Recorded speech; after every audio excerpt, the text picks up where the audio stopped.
when it comes to reaching rural voters, I think the people automatically assume that it should be an economic message. And certainly there are a lot of rural communities that are hurting with housing prices, after the pandemic.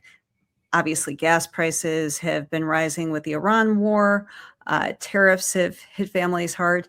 But there are a lot of issues that people vote on. And so what are you seeing are issues that seem to be winning ones for Democrats in rural America? We focus on understanding which messages are popular and which messages are persuasive. And I think sometimes there's an assumption that a popular message is the most persuasive message. Oftentimes that's not the case. And what I mean by that is you can go and knock on a voter's door that's a Republican, voted 3 times for Donald Trump, and say, hey, the economy is really, really bad. We're working to improve the economy because we think the economy should work for everybody. Okay, everybody at the door is going to agree with that. But then they're going to say, yeah, I agree with that. That's why I'm voting for Donald Trump. Or at least that's what would happen in the past, is they would say, yeah, your message is a good message. I just think Republicans are going to be the ones that can accomplish the goal that you just stated. You think Democrats are the best ones to accomplish that goal. That's why we disagree.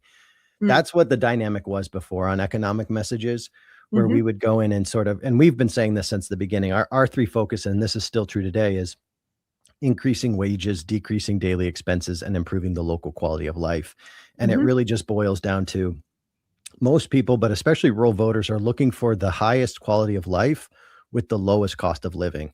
So when you talk to a rural person, you say, why would you prefer to live in a small town rather than a bigger city? They're like, well, I can have a bigger house in a small town. I can have a bigger yard in a small town. My dollar goes further. So you have to talk to voters about that total equation. And that's why sometimes when we just focus on their costs, but we don't focus on their wages, or sometimes we're like, we're going to increase your wages, but we don't talk about reducing your costs. They're like, well, you're going to increase my wages and you're going to start pricing, you're going to start pricing people out of our neighborhood. And so that's how we come at economic issues. And I think it still very much matters. But right now in this moment, especially with what we're seeing with Trump, we really focus on 3 things. It's costs, but it's chaos, and it's also corruption.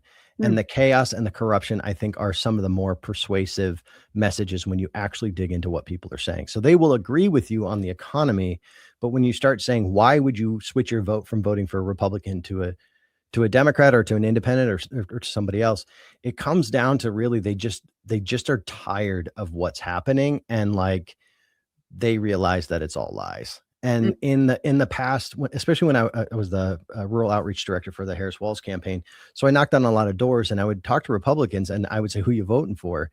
And they never wanted to tell me. I said, oh, so you're going to vote for Kamala? Because I knew if I said that, they would have a strong response and then we could have a conversation. And they said, no, and they would say, unfortunately, I'm voting for Donald Trump. I heard that on almost every door in rural Pennsylvania, where they didn't actually want to vote for Trump, but they were going to vote for Trump. Now, in the polling, that's going to come out as, okay, this is a Trump voter, blah, blah, blah, blah, blah. But it was a lot of weak support. And so I think that— What was the hesitancy? Why, what was the unfortunately about?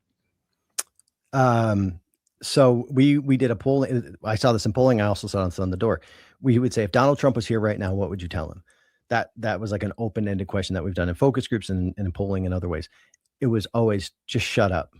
And it was, we like your policy. And by what they would mean by that is, we like your rhetoric around policy, but we don't like your braggadocious, you're sort of, being polite in rural, like polling actually shows that being polite is a value that people appreciate in rural areas. And he was just this rude, braggadocious, kind of character. And people really actually didn't like that. But they were on the fence then. And a lot of it was with the voters that I was talking about. They were just so over being ignored, and our immediate quality of life has gone so low compared to where we were in the 90s that, and nobody's actually talking to me about how to improve it. And, I believe I was on the Kamala Harris and the Walz campaign. And I think we actually had a really good plan for these communities, especially around their local quality of life. It was just too little, too late. And Mm, so now that you were kind of past that moment, I think people know that Trump is not going to be running for a third term. He's looking weaker every day. People mhm, are trying to look for an off ramp, and they're trying to figure out where to go next. I'm not sure they go to Democrats, frankly. A lot of mhm. them are going to stay home. But there's also a lot of people out there who voted for Barack Obama and never came back, or voted, frankly, for Joe Biden in 20 and then didn't vote in 2024. So we're focusing first on those base voters that we should be engaging within the Democratic Party infrastructure. And then we can have a conversation about turning people out. So one of the things I'll say, though, just in terms of what's motivating people, we are having more people show up to our immigration trainings about how you can support immigrants in your local rural community than any other training we've done in the history of the organization. Hmm. So where the energy is at is, I think people are and I see this. I just was speaking with a woman in South Central Ohio. She was at a No Kings rally, and all the organizers were nervous because the guy showed up in tactical gear, and he was like a libertarian, member of a libertarian organization in support of No Kings. And Okay. so, like, people are showing up, and I think they're really responding to masked agents, the takeover of the cities, and just this authoritarian threat.